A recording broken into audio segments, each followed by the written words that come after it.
Global Climate Fund, o GCF. O GCF está trazendo 450 milhões de dólares para a América Latina.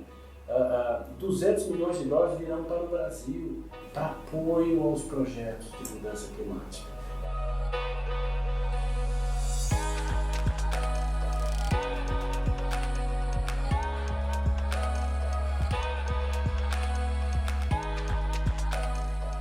Meu nome é Álvaro Silveira, da Atlas Consultoria.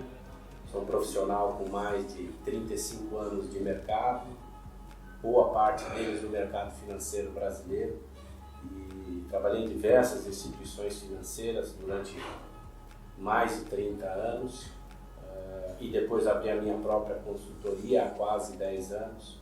Então é uma dedicação de longo prazo. Em primeiro lugar, queria agradecer o convite do Green Building Brasil e participar dessa semana com todas essas atividades e também falar um pouco de algo interessante que foi discutido durante toda essa semana, todas as temáticas ligadas a essa questão de construção sustentável, os retrofits sustentáveis e tudo que é possível e todo o tema que o Green Build abarca. E falar de algo importante que é dinheiro, né? Ou seja, para fazer isso tudo que foi colocado, a gente sabe que precisa de dinheiro. E até falando um pouco disso, por que eu decidi dedicar meus esforços à questão do dinheiro por causa, mas um dinheiro com uma causa que eu vou dizer que é dentro dos termos de sustentabilidade e falando até da questão do que se falava antigamente do triple bottom line, ou seja, um projeto ou um negócio ele tem que ser ambientalmente, socialmente viável e amigável ao planeta e às pessoas e financeiramente viável. Isso é fundamental. A gente tem que ter uma forma onde as coisas sejam equilibradas e esse equilíbrio seja sustentável. Acho que esse é o grande tema que a gente tem para tudo que a gente vai fazer. Inclusive, por que eu me conectei nesse mercado e hoje a minha empresa é especializada com foco em projetos sustentáveis, com foco na área de energia, embora a gente trabalhe em outros temas também. Porque na realidade, há uns 15 anos, entre 15 e 20 anos, eu percebi que existia todo um movimento de mudança no mercado, não só brasileiro, mas mundial, mercado internacional, onde a viabilidade dos projetos de longo prazo, eles tinham que reconhecer os impactos ambientais e sociais. Então, essa foi uma temática que me chamou muita atenção e começou a ficar muito claro para mim que empresas que realmente não se dedicarem a ter essa visão, eu chamaria uma visão holística, uma visão global, completa, de que tudo que elas fazem tem um impacto ambiental e um impacto na sociedade, elas não serão perenes. E isso você consegue dedicar para todos os temas que forem possíveis. Então, eu acho que dentro disso que eu comecei a mudar o caminho da minha carreira para dedicar para projetos que realmente contribuam fortemente para as questões ambientais e sociais, mas com um cunho real financeiro. Ou seja, a gente diz que tem que sonhar algo grande e positivo, mas com os pés no chão, senão eles não vão eles não vão acontecer, eles não vão se consagrar. Então acho que isso é importante dentro desse caminho. E por isso que a ideia é a gente falar um pouco onde estão esses dinheiros, né? Brincadeira. Existem vários dinheiros, vários recursos financeiros, ou seja, esse dinheiro está no mercado e como é que a gente consegue acessar esses recursos para os mais diversos tipos de projetos.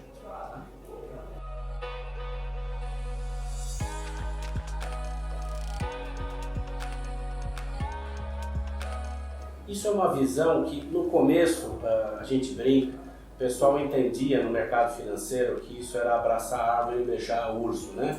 Salvem as baleias, etc. Todas essas causas são positivas, mas o mercado financeiro olhava com viés de receio.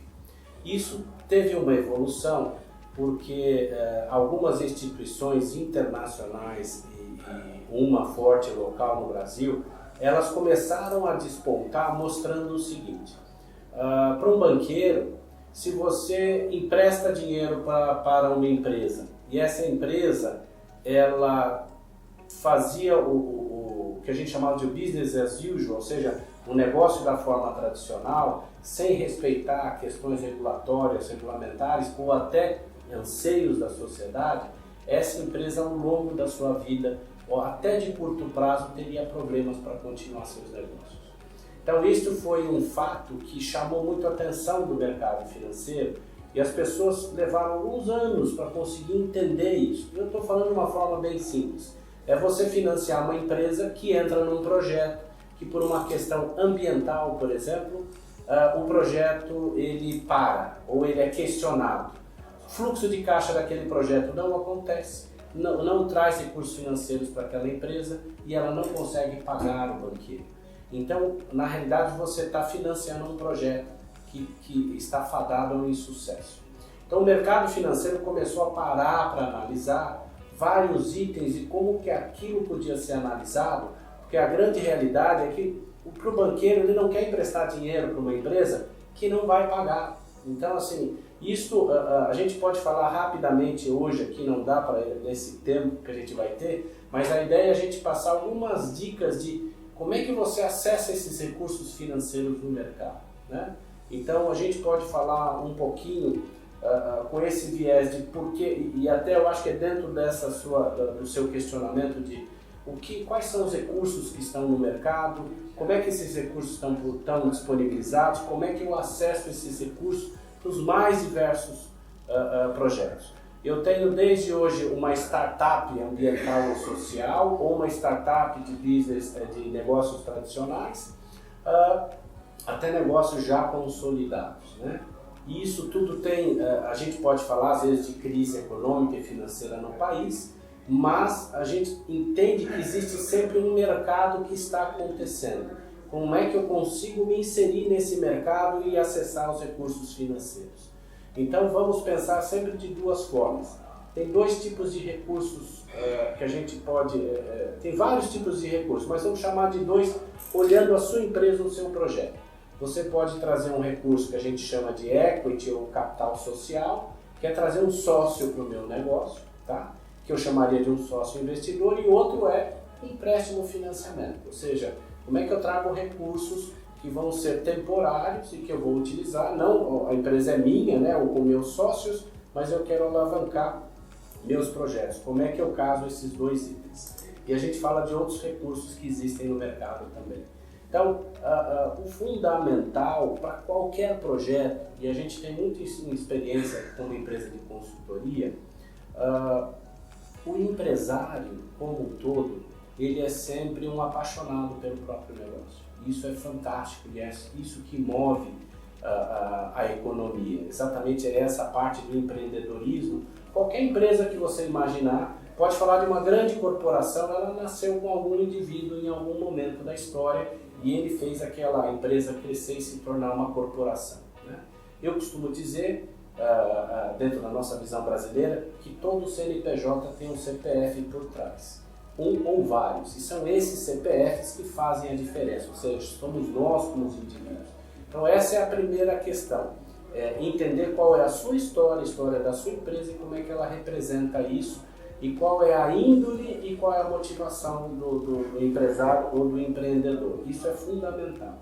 Inclusive, a gente colocava que existiam, na análise de crédito de uma instituição financeira, isso para qualquer instituição financeira, inclusive para sociedades.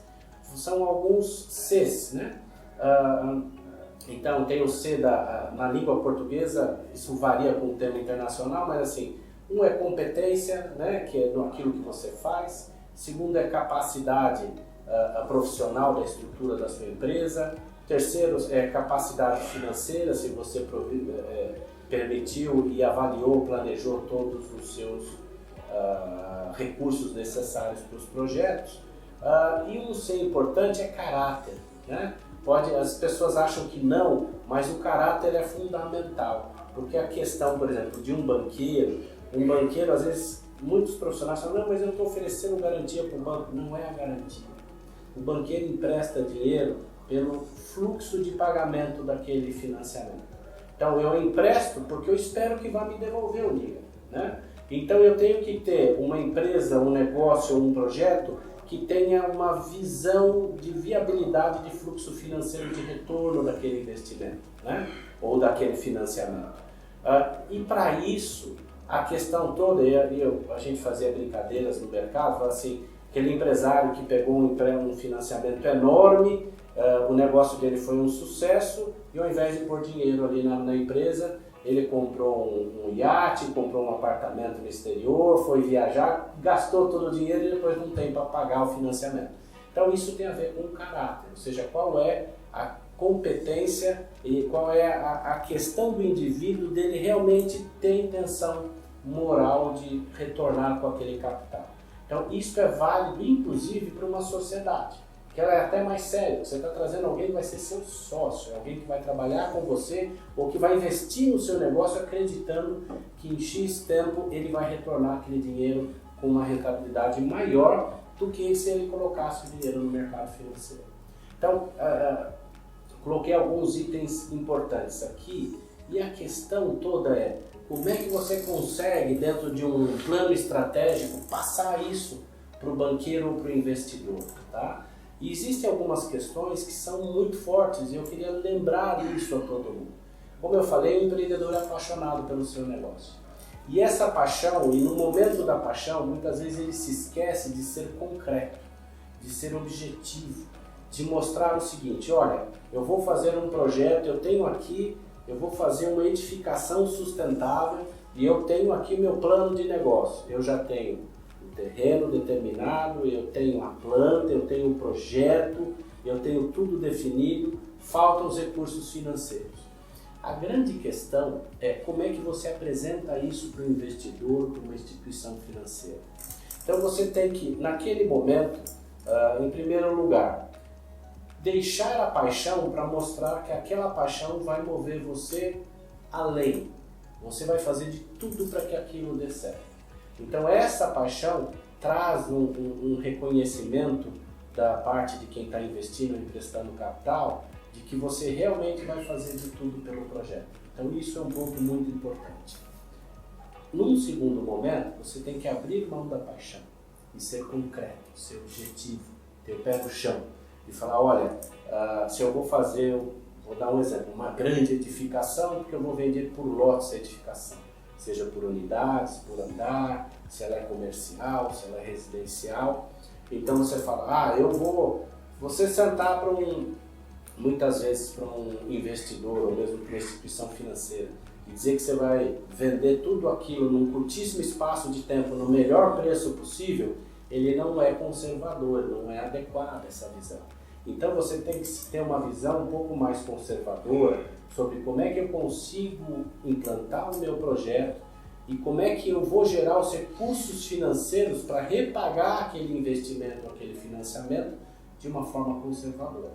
Então, por isso nós costumamos dizer que nós trabalhamos com cenários econômicos, né?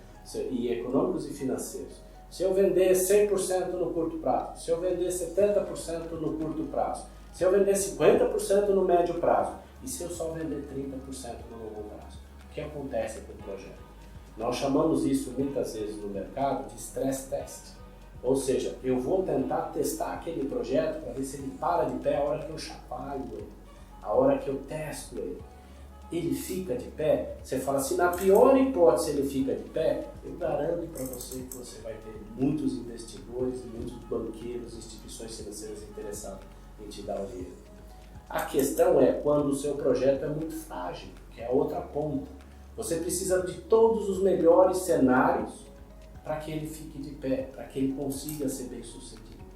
Aí você tem uma questão que, assim, isso pode acontecer, lógico, se a economia estiver num momento de alto crescimento, de crescimento econômico mundial, você pega Estados Unidos, China, Europa, está todo mundo crescendo, o Brasil está indo junto, fantástico, pode ser que seja uma visão de curto prazo válida, mas nem sempre isso acontece. E o banqueiro e o investidor, ele é sempre ressabiado, né? eu costumo até fazer uma pergunta simples. Se você tem um investidor e ele pode comprar um título do governo brasileiro, do governo americano, de um país europeu, e deixar o dinheiro lá por 10, 15, 20 anos, por que ele vai tirar o dinheiro de lá e emprestar para você? Faça essa pergunta, responda essa pergunta. Por que hoje, agora nós estamos, aliás, diga-se de passagem, estamos num momento único do cenário brasileiro. Taxa Selic caindo a 6% ao ano, quando nós tivemos isso, né? Ou seja, esses 6 e pouco ao ano é algo ímpar que a gente não vê há muitos e muitos anos. Agora, há pouco tempo nós estávamos com 14%, 16%. Então, assim, a pergunta que você faz é por que o investidor não vai colocar 6%, 7% ao ano que ele tem ali no Tesouro Nacional e vai emprestar o dinheiro para você? Ou vai colocar no título de Tesouro Americano a 0,5%, 0,25% ao ano em dólar e vai colocar o dinheiro no seu projeto? Então a gente tem que ter também um senso crítico, né? Eu não costumo dizer bom senso, porque o bom senso ele diferencia de cada indivíduo, mas você tem que ter um senso crítico. Por que alguém tem que colocar capital no seu projeto? Então, venda a sua paixão e o seu empenho e que você realmente acredita. Isso é fundamental porque ele sabe que você vai dar não só suor, mas seu sangue para que aquilo dê certo. Isso é fundamental num projeto, que é ter alguém engajado. A gente fala, não é comprometido, é engajado, né? Tem que estar engajado. O segundo ponto é pé no chão. Quais são os way outs? Quais são as saídas que você tem? Olha, se isso aqui não der certo, eu vou fazer aquilo. Se isso aqui não der certo, eu faço aquilo. Quais são os cenários? Como é que você simula esses cenários dos seus projetos para que eles realmente, para que você mostre que o seu projeto é a prova de bala, que ele está ali, ele vai parar de pé, chova ou faça sol, né?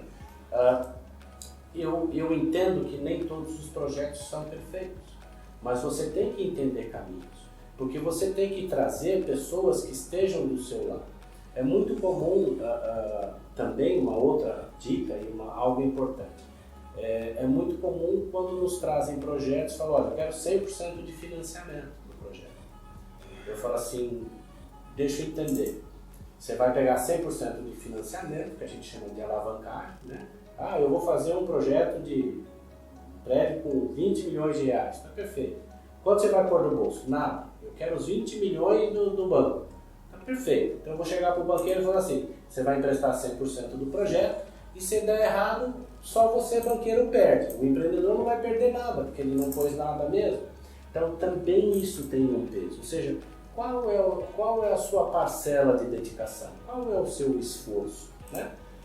Muitos projetos, inclusive a gente vê, eles nascem, existem vários estágios de empresa, da startup e a corporação já bem constituída. Mas muitos projetos, eles nascem, a gente chama do family and friends. Então assim, chama seus principais amigos, familiares, você tem um projeto, traga o capital deles. Você trouxe o capital, então muitas vezes 10, 20, 30% do capital que você precisa para o projeto. Porque a hora que você apresenta para alguém e fala, olha, eu preciso de 70% do capital, significa que você é sócio dele no projeto. Se o projeto der errado, ele e quem confiou nele perdeu 10, 20, 30% do dinheiro também, né? A sensação de investir, isso é muito comum inclusive no investidor, não vou nem falar do banqueiro, porque o banqueiro já por praxe já não te empresta 100%, tradicionalmente. São pouquíssimas vezes que você vai ver um empréstimo de 100% do projeto, porque quando ele fez isso, ele também pegou uma garantia real, porque se der errado ele vai executar a garantia e vai trazer o dinheiro de volta, né? Mas o investidor principalmente, ele quer ser sócio no projeto. Porque na realidade ele quer que você ganhe junto com ele, e alguns perfis de investidores, inclusive, eles são minoritários, porque ele pode entrar com capital, mas ele sabe que quanto mais você ganhar dinheiro, mais ele vai ganhar. Então muitas vezes nós temos muitas ilusões no mercado, e a gente percebe muito isso das pessoas, porque elas acham que o dinheiro não tem dono, que o dinheiro não tem valor, e é o inverso, ou seja, o capital tem um valor imenso. E como é que você remunera o capital? A gente costuma brincar, porque muitas pessoas falam assim, eu vou pegar um dinheiro emprestado no banco, o dinheiro é muito caro. Eu falo, tá bom, mas aquele próprio empresário reclama dos juros do banco. Mas ele, quando recebe os dividendos da empresa e tem o dinheiro na pessoa física, que era o sócio recebendo dinheiro, ele quer o máximo de remuneração do banco. Então a gente brinca, como é que você pode ter o máximo de remuneração se você não tem o máximo aqui? E não vamos entrar aqui na discussão de quem ganha e quem não ganha. Só lembrar que toda instituição financeira, ela tem acionistas, e são esses acionistas que são remunerados. Então, e esses acionistas sempre serão pessoas físicas lá no fim. Você pode ter fundos de investimento, fundos de pensão, todos os tipos de fundos, mas sempre na ponta tem um CPF. Ou seja, sempre vai ter um investidor, pessoa física, né? Você pode falar das maiores empresas do mundo, fala de essas empresas de internet hoje. Você vai falar, essa semana ficou muito visível lá uma grande empresa da internet em que o sócio dele está indo num congresso responder pelo que faz. É pessoa física. Então, assim, pode ser a maior corporação do ter pessoas físicas por trás. Então, aqui eu queria passar outra mensagem, né? Eu vejo muitos empresários ou muitos profissionais de empresas que desistem em algum momento no meio do caminho. E eu gostaria de deixar a mensagem que, por maior dificuldade que tem, às vezes, de acessar esses recursos, o fator humano sempre será fundamental. Tem a ver com a forma como você acredita na sua empresa e no seu projeto, que você, em algum momento, vai convencer alguém. E lembre-se que quem está analisando o seu projeto, a sua empresa, também é um indivíduo. Então você tem que se preparar e preparar esse indivíduo. Uma outra dica. Você vai conversar com um fundo de investimento, com uma instituição financeira, você está conversando com um interlocutor. Nem sempre você fala com o principal cotista daquele fundo, mas sim com um profissional que representa o fundo. E a mesma coisa na instituição financeira. Então a pergunta este indivíduo, esse interlocutor, entende o seu projeto, entende a sua demanda? Você conseguiu, primeiro, conquistá-lo, ele entender, ele estar do seu lado?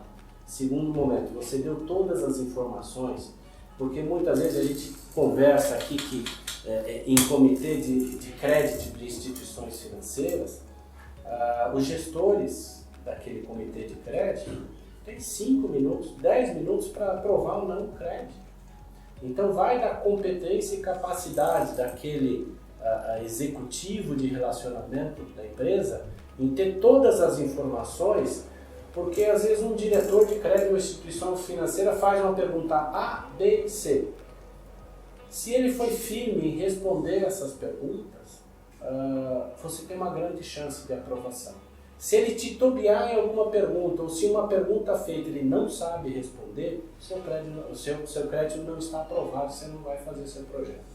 Então, é interessante isso, mas as pessoas se esquecem desse detalhe. E, novamente, eu acompanho muitos profissionais de empresas que acham que do outro lado tem um executivo que conhece tudo da empresa dele como ele conhece, o que não é verdade. Então, eu vejo muitos empreendedores e profissionais de mercado que não se preparam para preparar o seu interlocutor na ponta. Então, aliás, isso é um dos maiores trabalhos que a gente faz como consultoria, é preparar o nosso interlocutor do projeto e da empresa que nós estamos, entre aspas, vendendo para ele.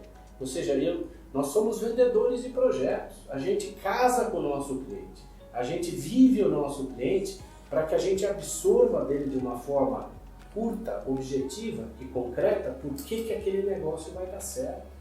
E é isso o grande papel do empreendedor, do empresário, tem que estar lá na ponta. E é interessante porque muitas vezes, e a gente vê isso com vários níveis na empresa, ele tem o maior projeto da vida dele, e ele entrega na mão de uma pessoa despreparada, da própria empresa dele, da própria equipe dele, sem ter toda a preparação necessária para vender o projeto para um terceiro. Ou seja, no momento culminante, que você precisa do recurso financeiro, você precisa vender, ele delega no terceiro de uma forma assim leviana. E aí você não consegue. e aí ele passa depois um tempão para reconstituir aquilo. Porque também no mercado você tem que abrir portas, mas quando algumas portas se fecham, podem fechar 70%, 80% da sua chance de obter aquele recurso financeiro. Né? Então, isso são algumas dicas e algumas questões para vocês pensarem. Né? Ou seja, pensa um pouco sobre isso, se você está executando adequadamente tudo isso que você está fazendo. Né? Lembrando que muitos projetos trazem novas tecnologias. Aliás, a gente fala disso o tempo todo no Green Building, ou seja, o que tem de tecnologia nova, adequada, como é que a gente faz mais com menos, como é que a gente faz melhor, o que traz menos impacto para o planeta e para a sociedade em todos os temas. Isso é fantástico e é o papel da instituição. Novamente, muitas vezes o empreendedor tem algo tão novo que o mercado financeiro não acredita, porque ele não está preparado. Como é que se prepara o mercado financeiro? Existem tecnologias disruptivas, bonita essa palavra, todo mundo fala, tecnologia é disruptiva, mas existem, elas mudam completamente. A pergunta é, como é que você prepara alguém para entender isso? Inclusive algumas tecnologias disruptivas só com o investidor, porque é um investidor de risco. Aliás, lembrando que tanto o mercado financeiro como investidores são graus de risco. Conforme o risco, você encontra um investidor diferente e uma instituição financeira diferente. Por isso que muitas vezes a gente percebe que a empresa ou a pessoa, o dono daquele negócio ou daquele projeto, está batendo na porta errada. Porque ele está buscando uma instituição que só gosta de correr este nível de risco e este é o nível de risco do projeto dele. As coisas não casam. Então você tem que ter este investidor, instituição financeira com esse apetite de risco para o risco do meu projeto e não este. Então assim, são coisas que a gente tem que estar sempre preparado, a gente tem que pensar se nós estamos batendo nas portas certas. Né? Uma outra coisa que você havia comentado comigo, onde eu posso buscar esse dinheiro?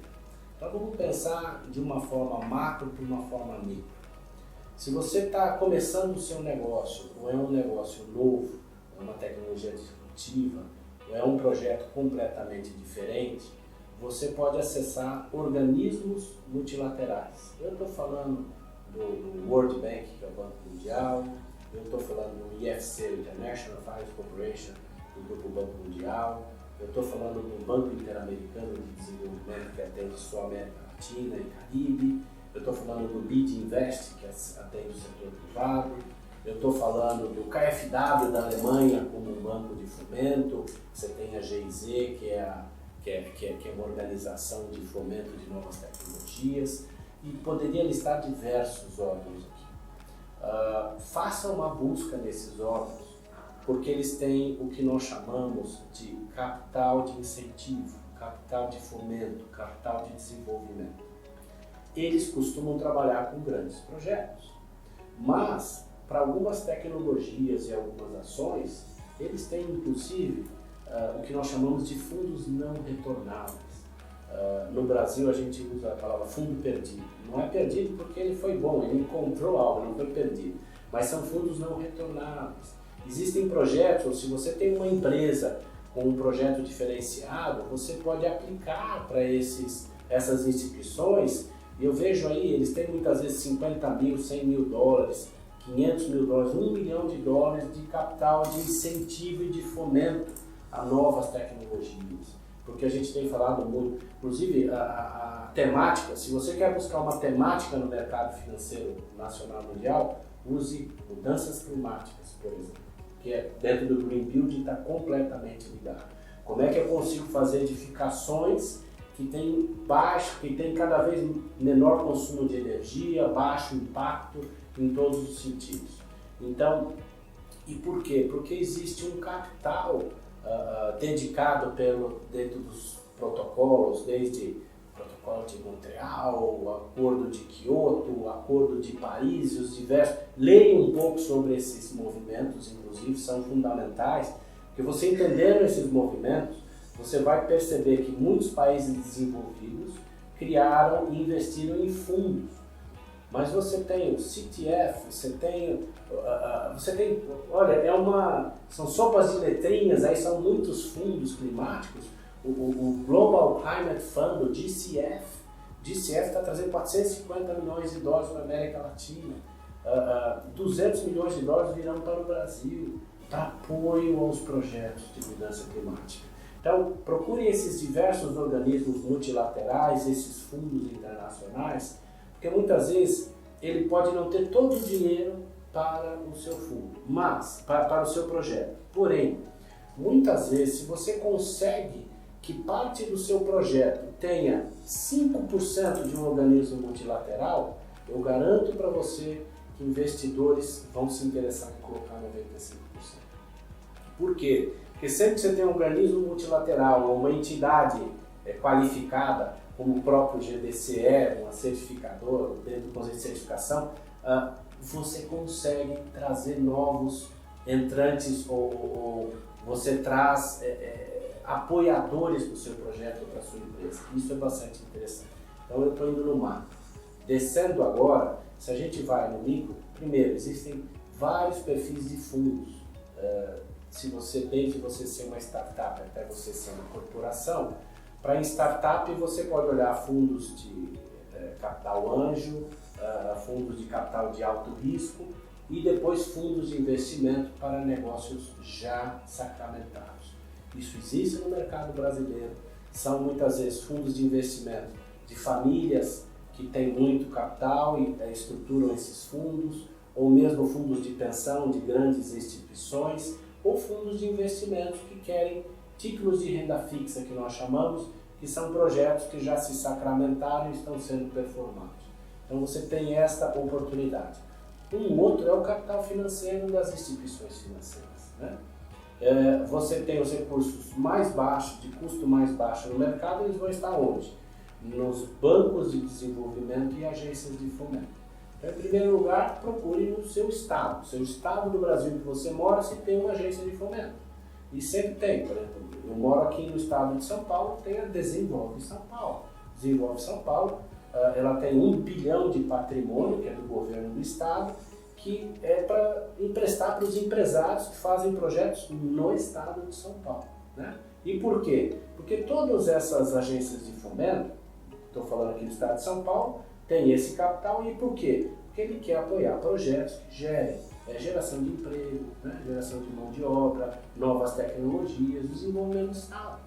Então, ele tem recursos a um custo, na sua maioria das vezes, mais baixos do custo de mercado e acessível. E com desejo e com intenção de apoiar novas tecnologias ou projetos que sejam. O Desenvolve São Paulo tem a linha verde, exatamente para projetos sustentáveis. Se você está no Green Building Council e você participa e tem um projeto, você pode acessar recursos no Desenvolve São Paulo.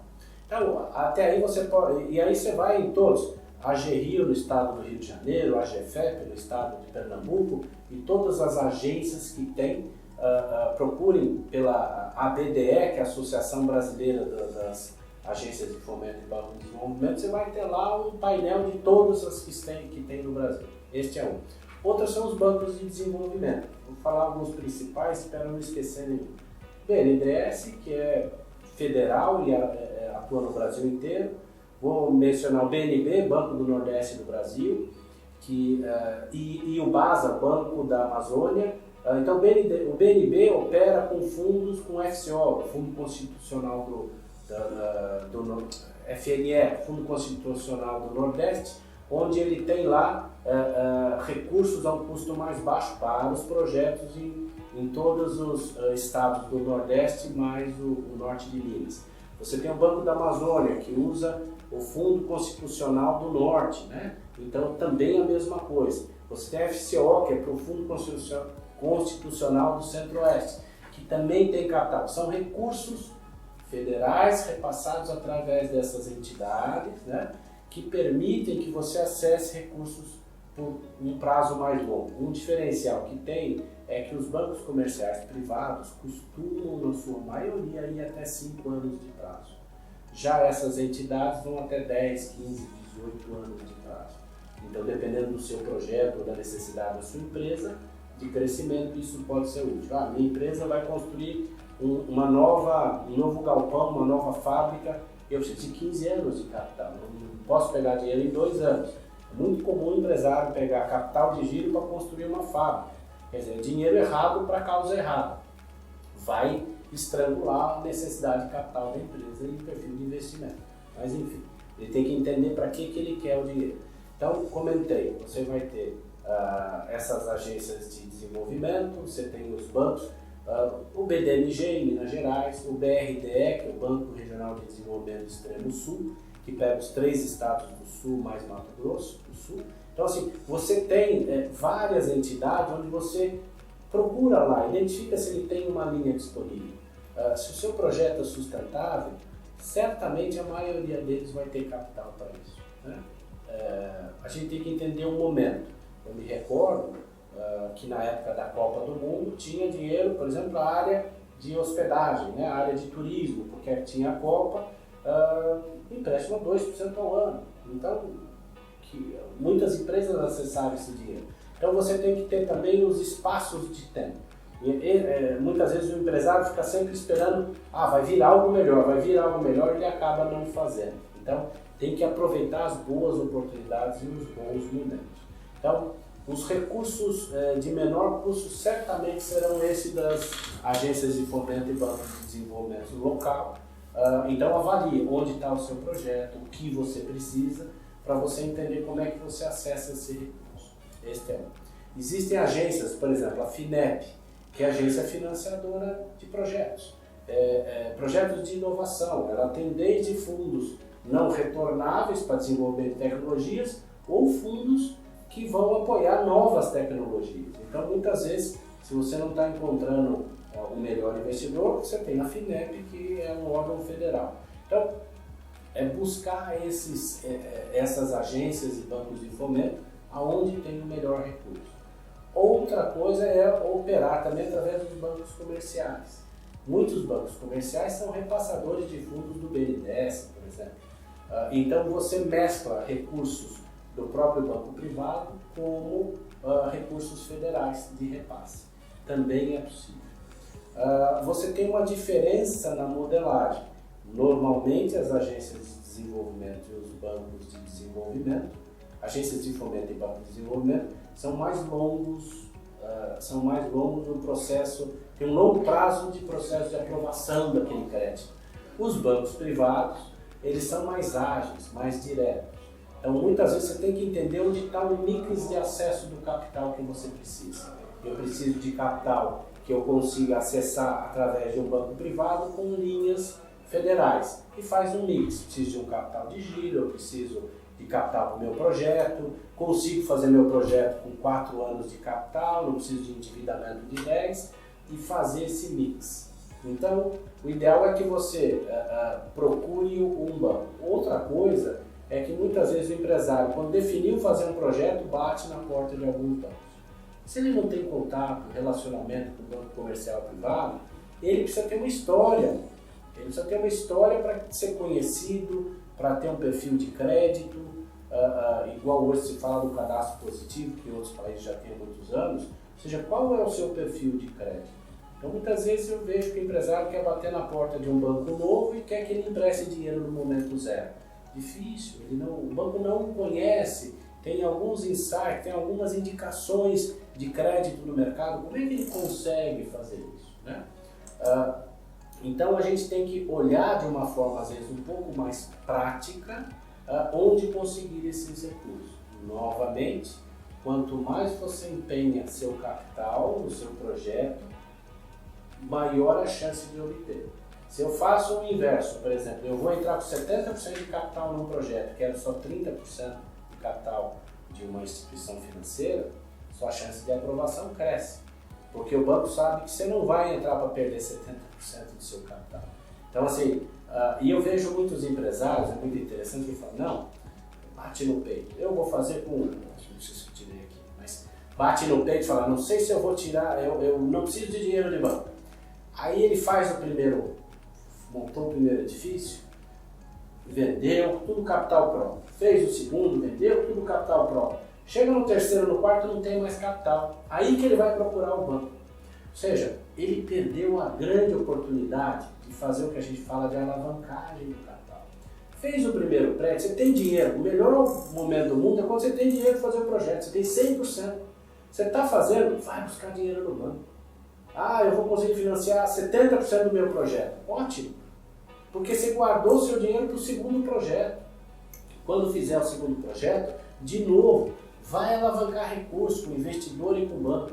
Tem empresários que querem ganhar tudo sozinho no momento zero e a hora que ele precisa ir para o mercado não vai, porque na realidade ele perdeu as oportunidades que ele tinha de trabalhar com capital. Inclusive, no mercado que a gente diz que o capital mais caro que tem é o do acionista, não é o do banco. O banco é uma taxa de juros que você determina e sabe se cabe ou não cabe no seu projeto. Mas quem quer o maior retorno é sempre o acionista. Então, como é que eu consigo fazer um balanço, né, um equilíbrio entre capital próprio e capital de terceiros? Quanto maior a minha competência e capacidade de trazer capital de terceiros, maior é a remuneração do capital do acionista. Muitas vezes o empresário ou o pequeno empresário, o médio empresário não enxerga isso. Ele não está vendo que ele tem uma oportunidade de misturar capitais. Ah, eu preciso pegar 70% do meu capital no BNDES porque é o dinheiro mais barato. Esquece isso. Se você não está conseguindo, pega 20% do BNDES. Vai buscar, sei lá, 30% numa agência de fomento. Faz um mix de capital. Pensa diferente. As pessoas estão muito, elas ficam encaixotadas, elas pensam muito de forma tradicional. A gente tem que abrir a nossa cabeça. Puxa, por que eu não posso abrir? Se eu tenho um ótimo projeto, por que eu não abro 30% desse projeto para trazer capital de investidor? Porque eu quero ganhar tudo sozinho? Novamente, ganhe sozinho em 30 projetos. Seja dono de 30 projetos, onde você é dono de 70% e tem sempre um investidor diferente. Vai buscar recursos de instituições financeiras por os momentos certos. Mude a sua forma de enxergar. Muitas vezes o indivíduo olha e fala, o projeto é tão bom que eu quero ele sozinho. Aliás, esse é o melhor projeto para você levantar capital no mercado. É o melhor projeto para você trazer um sócio com você. Ou você vai esperar um projeto que não é tão bom para arrumar um sócio. Mas se não é tão bom, eu vou arrumar um sócio. Quer dizer, não faz sentido. Às vezes é falta de visão. Porque são os seus melhores projetos que você vai ter os melhores parceiros. E uma vez que você traga uma boa instituição financeira que emprestou para você, você conseguiu fazer o projeto, está pagando, a hora que você apresentar outro, ela vai estar de braços abertos para te esperar. Ela sabe que você tem a competência e honrou tudo que você falou. Idem do investidor. A gente vê vários empresários falando, não, eu já fiz 3 projetos com esse investidor e ele já falou que é só trazer novos projetos que o dinheiro está esperando. Por quê? Se criou um círculo de confiança, né? De competência. Novamente o CES, lembre do CES do crédito, né? Que serve para qualquer projeto. Você tem que ter competência, capacidade, caráter. Né? Então assim, como é que você consegue fazer isso? Então isso é bastante interessante. E a gente estava falando no começo, tudo isso que eu falei aqui, ele parece que é a questão bancária tradicional, de investimento tradicional. Mas nós estamos num momento de mudança tão rápida no mundo, né? Essas novas tecnologias, quando eu saí do mercado financeiro, eu defini que eu ia trabalhar com os temas de sustentabilidade, porque eu entendi que que serão essenciais 2 coisas no mundo. Primeiro é tecnologia, ou seja, nós evoluiremos com novas tecnologias constantemente. E para que isso tudo aconteça, precisa de dinheiro, que é onde eu dediquei minha vida. Então, mas é um dinheiro, por isso que eu falo que é um dinheiro com causa, e eu chamo que é uma causa não na questão de sublevação, não, é uma questão direta de concretismo, né? Ou seja, definir que eu ia só trabalhar com projetos sustentáveis, porque na minha cabeça é muito claro que este é o único caminho. Não é um caminho, é o único caminho. Nós estamos num mundo onde tudo será reciclado, né? Onde tudo que a gente olha, a gente tem que olhar. Tudo você tem que ver se usa menor quantidade de recursos naturais, para ter a maior perenidade, como é que eu faço com que isso vá e volte. Então assim, a economia circular e todos os temas que estão criando agora, como é que eu consigo cidades sustentáveis. A gente antes falava em projetos sustentáveis, hoje é cidades sustentáveis, são países sustentáveis. Então, é um caminho sem volta, né? E a questão é que mesmo as pessoas que tinham a cabeça dentro da economia tradicional são surpreendidas. Essas tecnologias disruptivas estão desestruturando o mundo anterior para criar um mundo novo. E aí você pega pessoas da minha idade, né, já meus cabelos brancos aqui, mas você pega os jovens que já vêm preparados. Ou seja, são pessoas na minha faixa etária maior, ou próximo da minha faixa etária, que tem que se reinventar, eu tenho que entender que o mundo mudou, né? E não é que o mundo mudou, ele já mudou hoje, amanhã vai mudar de novo. E como é que eu estou preparado para essas mudanças, né? Você vê aí os estudos, olha, daqui a 10 anos o estudo da organização tal falou que 65% das profissões não existem ainda hoje. Se eu parar e ficar pensando assim, eu vou ficar chorando dentro de casa. Eu tenho duas opções. Ficar deprimido, ficar em casa chorando e lamentando pela vida, ou encarar a vida de uma forma positiva e entender que eu faço parte da mudança. Cada um de nós faz parte dessa mudança.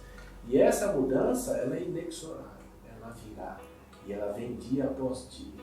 A cada dia a gente olha o que está acontecendo no nosso entorno, e muitas pessoas...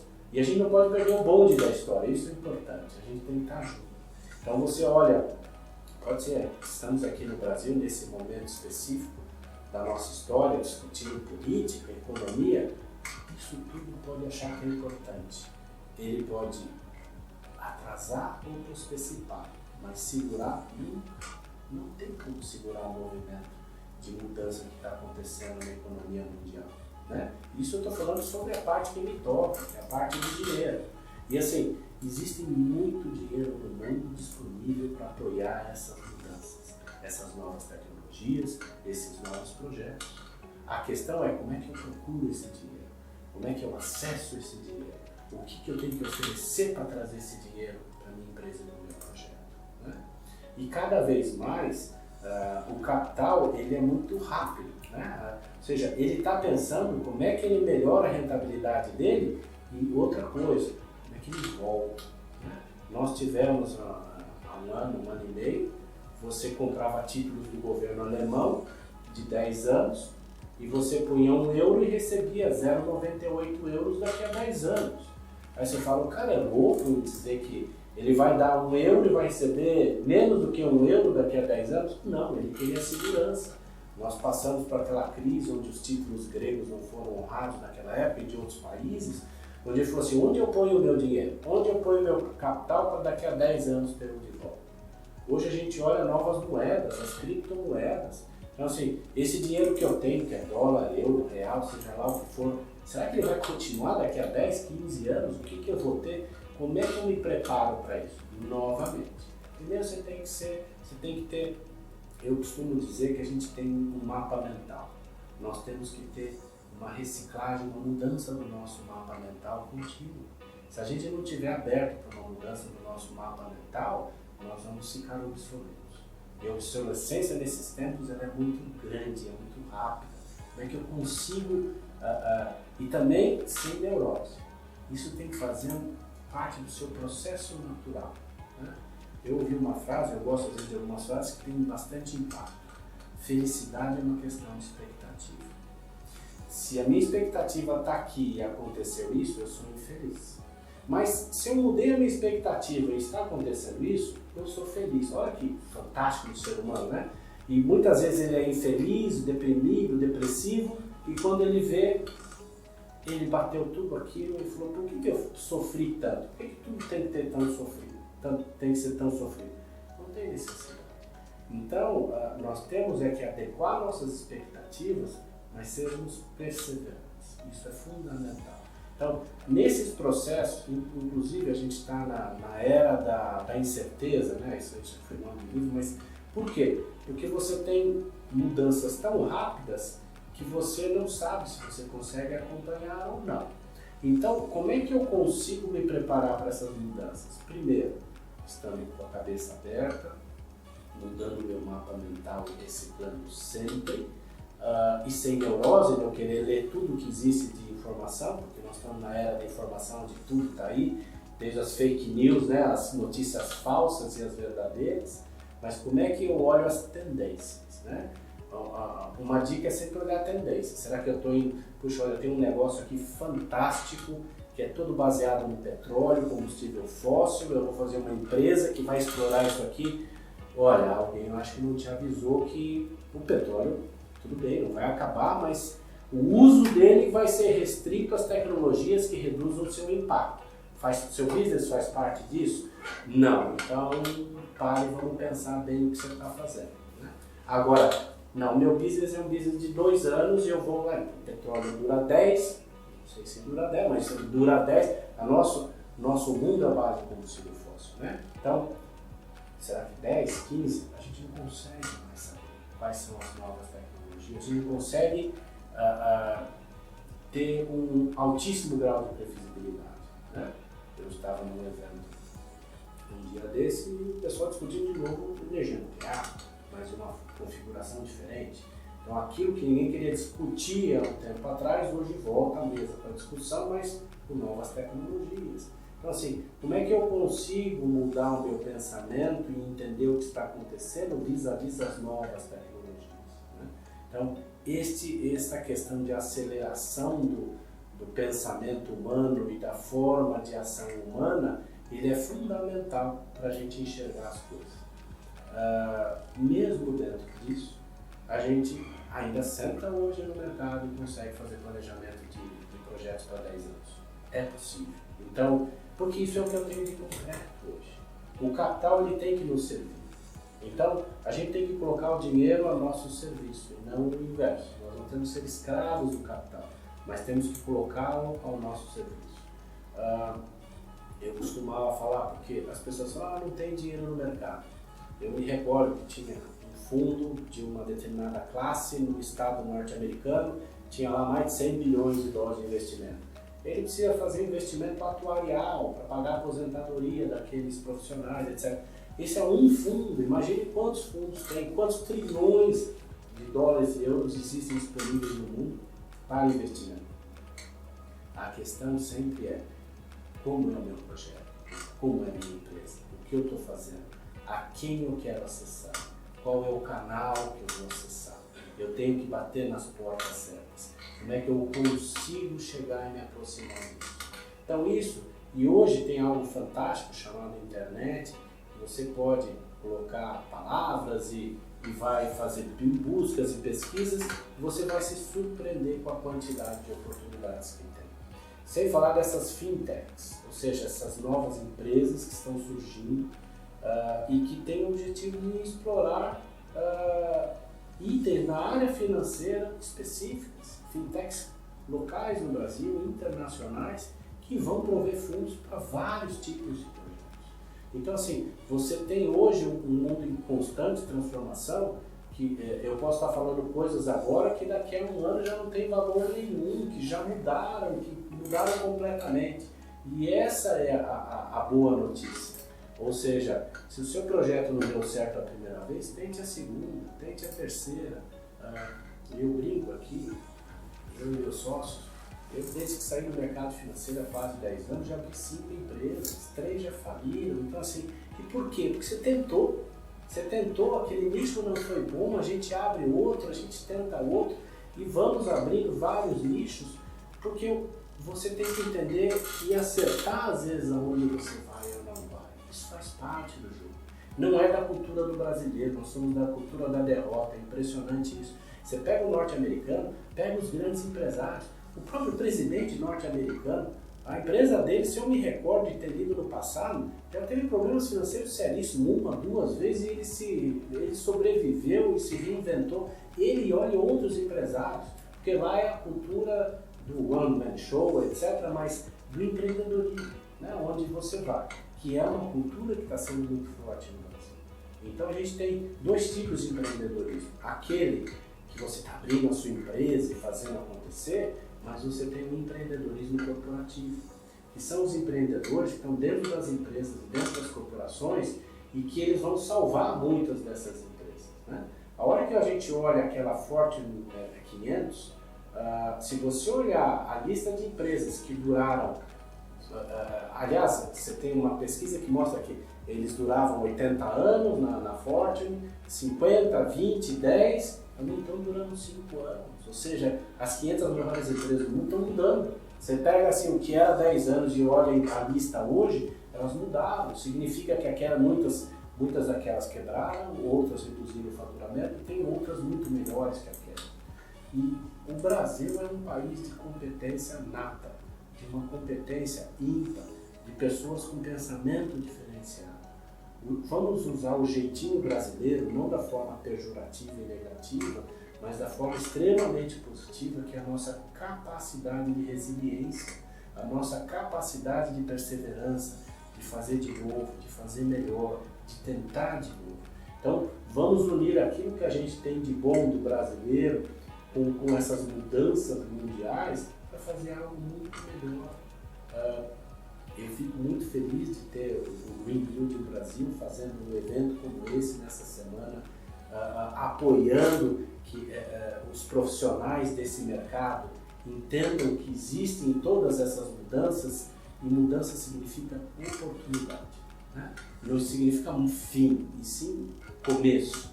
E em alguns momentos eu gosto de dizer recomeço. Então a gente tem que entender que toda essa oportunidade, ele está aí. E novamente, o dinheiro é fundamental. Então o dinheiro não aceita desaforo. Você tem que tratar bem o dinheiro. E o que é tratar bem o dinheiro? Não é ficar alisando ele, ficar apaixonado olhando aquela nota de real, de dólar, de euro. É você entender que ele tem um valor muito grande e que muitos empresários a gente percebe que não dão valor ao dinheiro. É engraçado dizer isso, mas no momento em que ele delega para terceiro plano, eu faço meu projeto maravilhoso de arquitetura, engenharia, e esqueceu do principal. Sem o dinheiro ele não vai fazer. Então assim, ele tem que entender e dar o mesmo peso para a captação de recursos, para entender como que ele capta os recursos, como é que ele conta aquela história para o investidor, para o banqueiro, para trazer o dinheiro para ele, né? Ou seja, isso é fundamental. Eu acho que é um item que faz diferença nesse ponto.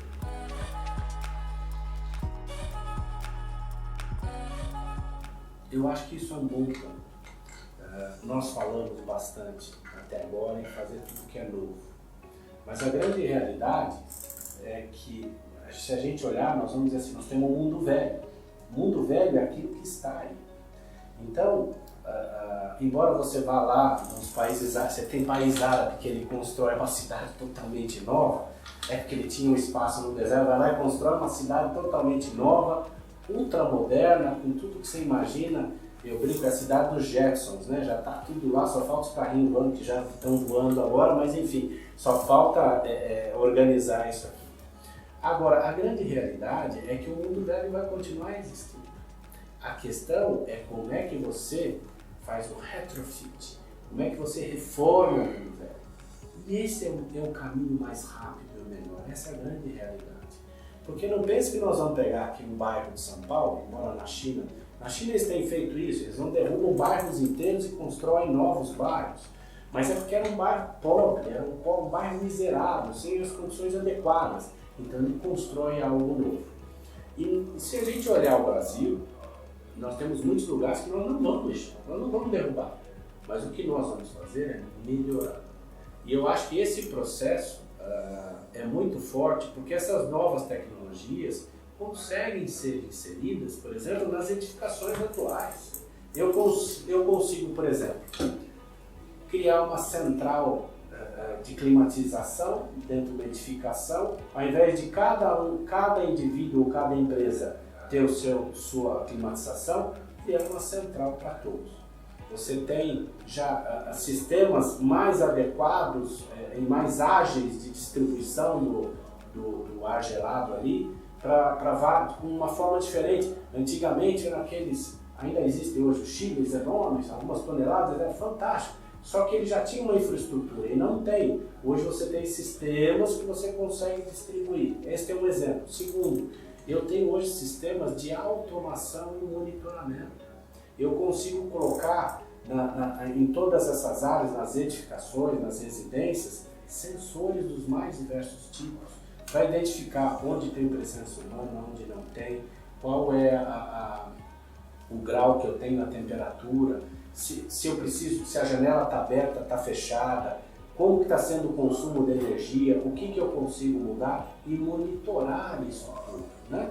E colocar a tecnologia fantástica. A gente tinha a lâmpada incandescente, aí nós migramos para o fluorescente e agora estamos usando o LED. O LED não é uma tecnologia nova, é da década de 80, se não me engano, ou 70. Só que ele não era comercialmente viável.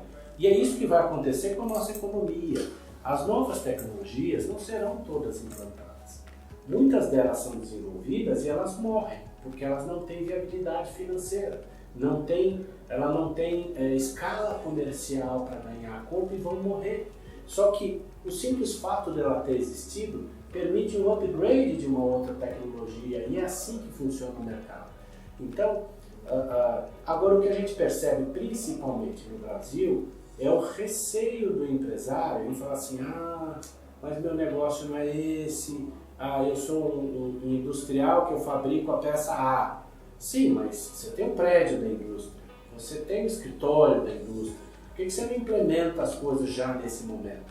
Olha os prédios comerciais. Aliás, se você olhar no Brasil, 50% do consumo de energia, um pouco mais que 50%, está nas edificações. E você vai dizer que nós vamos derrubar todos esses prédios para fazer prédios novos? Não. Nós temos que usar toda a expertise do GBC na construção dos novos prédios e dos parceiros do GBC, dos novos prédios. E também usar, e tem lá o lead de retrofit, desculpa, eu não sei os termos exatos, mas usar exatamente uma visão de certificação para fazer o retrofit do prédio. Por quê? Porque é uma tendência natural, como eu digo na questão social, ambiental e financeira, as edificações, quando você for locar um prédio, ele será locado pela capacidade dele de gerar receita, ou eu diria de reduzir despesa. É que no futuro vai gerar receita. Na hora que eu tiver usinas, plantas solares ou de vento gerando energia para o prédio ele vai deixar de ser negativo para ser positivo. Ou seja, hoje ele só capta, né? No futuro ele pode gerar a própria energia e vender energia para a comunidade. Aliás, nós vamos ter o conceito comunitário, né? Ou seja, quem gera mais para quem gera menos e fazer essa compensação. E mesmo no retrofit, em tudo, seja na qualidade dos materiais que você põe, de baixo impacto ambiental, de baixa exploração social, porque o meu produto, estou pensando nisso há 40 anos, meu produto eu ponho lá um monte de gente trabalhando em condições insalubres para que o produto exista. E como o mercado compra o produto, não é problema meu se é insalubre ou não. Essa visão não existe mais. Ou seja, eu tenho que ter um mecanismo onde as pessoas trabalhem com dignidade e com capacidade adequada ao que é de cada um, sem sofrimento, com baixo impacto ambiental para ter o resultado. E é isso que nos move. Então, novamente, tem entidades como o GBC que colocam, porque quando você certifica uma obra, certifica um projeto, você está dizendo que aquela empresa está usando as melhores práticas de mercado, de respeito ao meio ambiente e aos indivíduos. Pode não parecer, mas certamente, vocês até soltaram uma pesquisa um tempo atrás, o valor da locação vai ser maior do que os demais. Isso pode ser uma prática ainda que não está em todo o mercado, mas será. Ou seja, os prédios mais sustentáveis terão um melhor retorno financeiro e, portanto, você vai ter qualificações. Eu vou locar um prédio, eu vou ter o padrão A, B, C, D, E. Esse prédio é esse. Significa o quê? Ele não tem nada, ele é mais caro para manter, não foi implementado nenhuma tecnologia dele. Ele só vai ser bom para você comprar o prédio e fazer o retrofit dele. Para isso que ele vai ser bom, porque você vai implantar a tecnologia, transformar ele de E para A, para ter um maior valor de locação ou de venda, seja lá o que for. E o mercado é implacável. Se você, como empresário, não está enxergando isso, o mercado vai passar por cima de você. Então, você tem que entender, você tem que assumir essas boas práticas, de forma que você se adeque ao mercado. Porque o que nós temos hoje são mudanças que acontecem rapidamente. Então, antigamente a gente levava 3, 5 anos para admitir e adquirir uma tecnologia. Hoje, 1 ano, 6 meses, 1 ano e meio, a tecnologia mudou e todo mundo mudou e você não viu. Então você é capaz que o seu telefone pare de tocar. E quando parar de tocar, você vai se perguntar: o que foi que eu fiz de errado? A pergunta é: o que foi que você não fez? Né? Então eu acho que isso é um pouco do que a gente tem que pensar e agir para ver como é que a gente faz. Então essa parte do retrofit, e falando, você tem empresas de engenharia, arquitetura especializadas nisso. São pessoas que vivem isso no seu dia a dia, que têm a competência de olhar um projeto no status que está e fazer essa mudança. Novamente falando de capital, nós estamos evoluindo dentro do mercado brasileiro com um número maior de empresas, não só de engenharia, mas empresas que usaram capital e estão comprando a engenharia para fazer esses projetos. Porque vou supor que eu sou dono de uma edificação e que ela precisa de troca da iluminação toda, que a minha iluminação é ultrapassada ou gasta demais energia. Eu já tenho empresas que estão batendo na minha porta e falando: eu troco toda a iluminação para você e você me paga em 3 anos, 5 anos. Quer dizer, eu não preciso ser mais o dono do capital para fazer essas mudanças. Isso já está acontecendo no mercado brasileiro. Ou seja, nós já temos investidores, empresas qualificadas, que elas estão usando o capital e prestando esse serviço para você. Então, isso está sendo muito comum quando a gente fala em edificações. Que tipos de serviço? Troca de iluminação, troca de climatização, automação e controle. Ou seja, ela começa a administrar, fazer a gestão tecnológica do seu prédio, onde você vai consumir menos. E eles fazem esse investimento. Então essa é uma nova tendência de mercado. Porque muitos investidores, ao invés de colocar dinheiro no tesouro a 6% ao ano, vão ter retornos maiores se trocar toda a iluminação. Olha aí, tecnologia de LED, dependendo do que você tem, chega de 30%, 50% ou 70% de redução do seu consumo. Né? Então, alguém que entra e reduz 70% do seu consumo de energia e te cobra parte desse ganho, né? De forma que você ainda se apropria de parte desse capital no momento zero. Isso não só é uma tendência, como uma realidade do Brasil.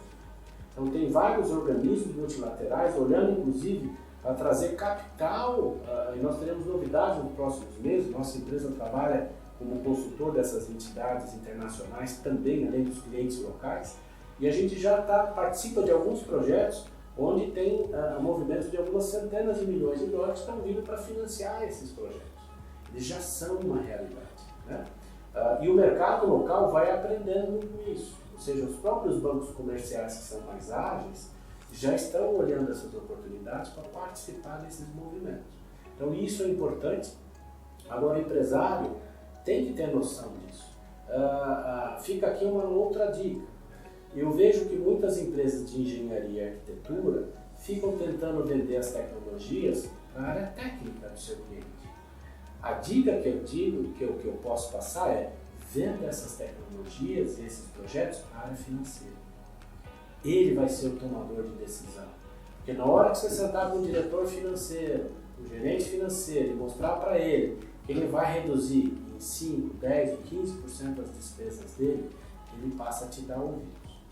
Então, inclusive com uma estruturação financeira que não mexa no caixa dele.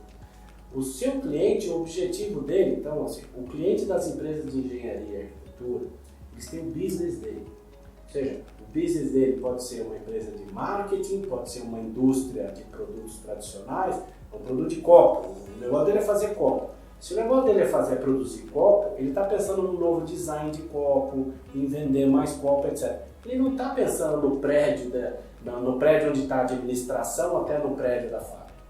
Então, você tem que pensar o seguinte: se a visão dele está voltada lá na produção e você está discutindo com ele a edificação, venda para o diretor financeiro o seu projeto. Mostre para o diretor financeiro que a redução de 10% nas despesas anuais da empresa, por exemplo, vai aumentar em 4% o lucro líquido da empresa. Se você consegue fazer este link entre o que eu faço e o resultado que tem para a empresa, você ganhou um novo parceiro dentro da empresa para defender seu projeto. Então, muitas vezes você não está acessando o parceiro certo. Você está fazendo uma discussão tão técnica que ela é importante, eu não estou desconsiderando isso, mas talvez não seja o decisor final. Ele entende o projeto, vai escolher a sua empresa, mas o decisor final é o dono do dinheiro, é o caixa. E você não vendeu para o dono do dinheiro o seu projeto.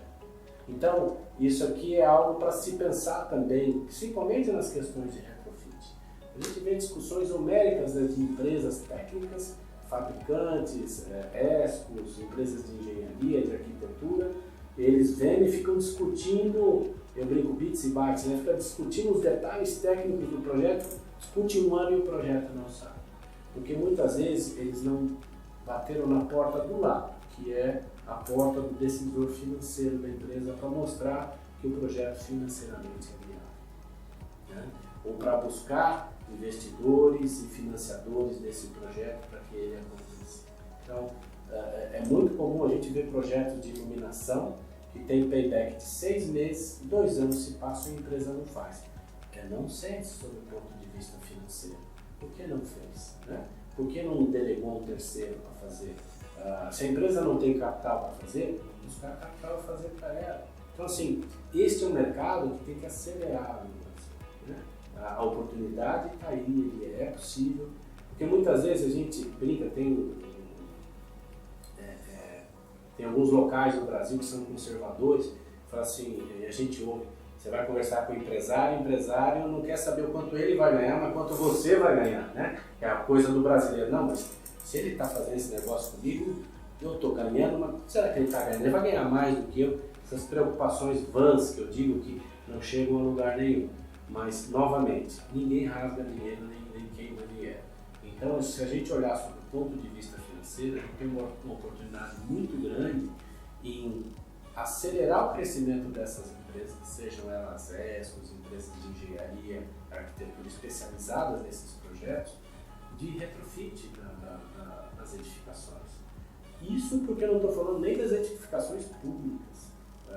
Nós estávamos participando de um comitê com diversos ministérios, representando inclusive o banco multilateral, e a hora que você vê os números do setor público, olha, determinada área do setor público tem 38 mil edificações no Brasil. 38 mil edificações. E você, lembrando, você tem a esfera federal, estadual e municipal. Um monte de prédio antigo, ultrapassado, que precisa ser feito retrofit. Então, o próprio governo pode ser um indutor das mudanças. A gente sempre fala isso. O papel do governo é de fomentar, de ser indutor de mudança, de apoiar o crescimento do mercado. Então, assim, você tem todo esse perfil, tem todo esse espectro que é possível a gente olhar, avaliar e evoluir, né? Então, você tem o perfil privado e o perfil público, e tudo isso será mudado. Então, nós temos uma grande oportunidade de mercado na parte de investimento e utilização dos recursos financeiros adequados.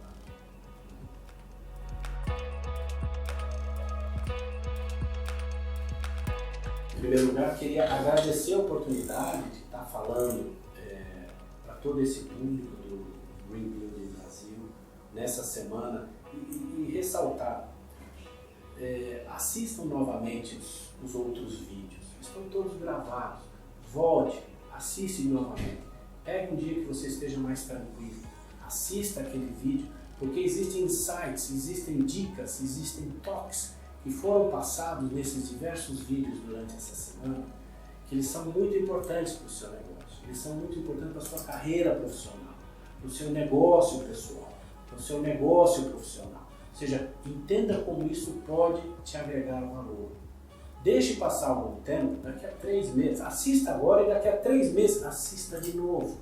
Você vai perceber que o seu amadurecimento, a sua visão de negócio, ela melhora, e retomar estes vídeos, essas visões, eles vão trazer dicas que talvez hoje não seja o único dia que você esteja preparado para ouvir. Volte, assista novamente esses vídeos, você vai perceber que existem coisas que foram faladas que passaram desapercebidos. porque nós temos o que a gente chama de ouvido seletivo. Eu só ouço nesse momento aquilo que realmente me interessa. Daqui a um mês, 2 meses, mudou os meus interesses mudaram, evoluíram e o meu ouvido mudou novamente.